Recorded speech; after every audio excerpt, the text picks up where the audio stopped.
the fund management groups that own platforms see platforms by and large as a way of getting their funds out to the market. It's distribution. Distribution.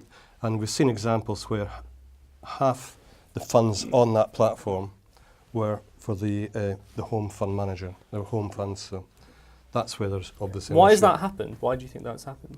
Why has it happened? Because they saw it as a way. Yeah. No, but how is that platform able to get half the funds from that provider? Various internal incentives and tools. The peer first on the list, they give big discounts. So it's all these things. The sales incentives. I mean, I think it depends on whether the platform and the platforms in question also have an advice arm, or whether it's depends on the extent of the vertical integration, obviously. But I mean, certainly, I don't think it's unheard of for platforms to offer incentives to their sales teams to sell in-house funds. As well as alongside the platform. I think that's pretty commonplace. So, and I think and that might be fine. If that's the best fund for that client, nobody's knocking that. But I don't think the IFA. And certainly the client is always fully appreciating kind of how this is loaded against them. Yeah. Which is why I think the absence of the vertical integration piece in the report, substantively, is the baffling part of the whole thing, because I think all of us, when they launched that they were going to do the report, thought, well, this is going to be the big outstripping of the value chain. I think you're right. The fact the asset management report was sitting at the same time, they've sort of tried to get the two of them working alongside each other. But actually, that was the big thing I think we all thought was going to be the topic. Yeah. Well, it felt like the basis of the data. Correct. I mean, certainly the information we put in was along those lines.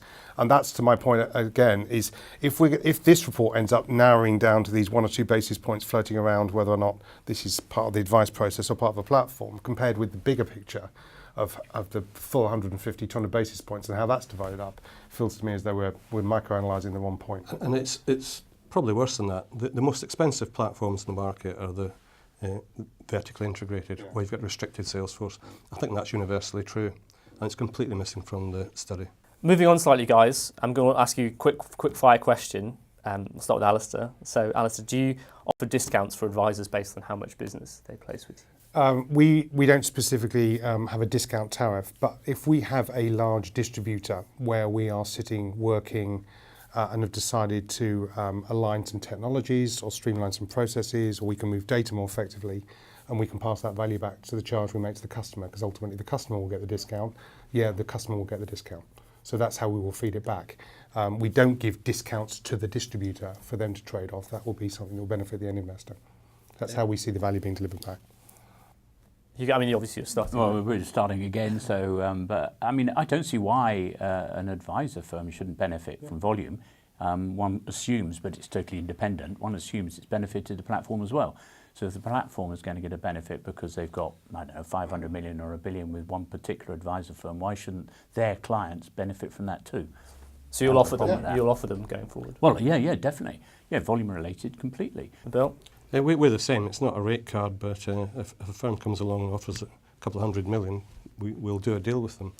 But we don't police it, so when it doesn't arrive, we don't put the price up, which I guess we should. So there's no dependency there. Yeah, I mean, the key element we've learned, and this is from us all being in this industry, is you've got to actually make sure that the model is more effective for everybody in the value chain. If the idea that you go, you've got stacks of business, therefore you're going to get a better price, that we've got really clear that actually the reason volume works for everybody is because you can streamline things and do things more effectively. So, for example, you might open accounts more effectively because you automate it. You might have better data feeds, which you can't do if somebody gives you one piece of business a year. Then the key is what you do with the value. And as pricing stands today, I know you're going to get onto the topic about whether you charge platforms, as pricing stands today, the value goes back to the investor. Now that, for me, is a good outcome. And if an advisor firm is using their buying power positively, then that's the competitive market position they should be doing. They always do, because that's all they can do. Yeah, I think it's a really complex area, because I can see all the arguments that we're discussing here. They all make sense in terms of scale. A certain firm may lead to client benefit, but the problem, and Bill hinted, is if the IFA ceases to find that platform attractive for whatever reason and decides to move away, or wishes to move away for every other reason, are they hindered or influenced from not doing so because they can't get that same deal anywhere else? On the subject of pricing, something that came out after the FCA's paper was this whole debate. I suppose it's been around for a while, but this debate re-emerged about who should be paying for the platform? Should it be the advisor or should it be the client? And obviously we saw AFH kind of come out and say they're absorbing their own platform fees instead of clients paying. I know they have their own kind of platform with the custodian Pershing, yeah. And what were the thoughts on this? I mean, should it be the clients or should it be the advisor? That's the immediate difference, because if an advisor firm has the right permissions and has its own platform, that's the end of it.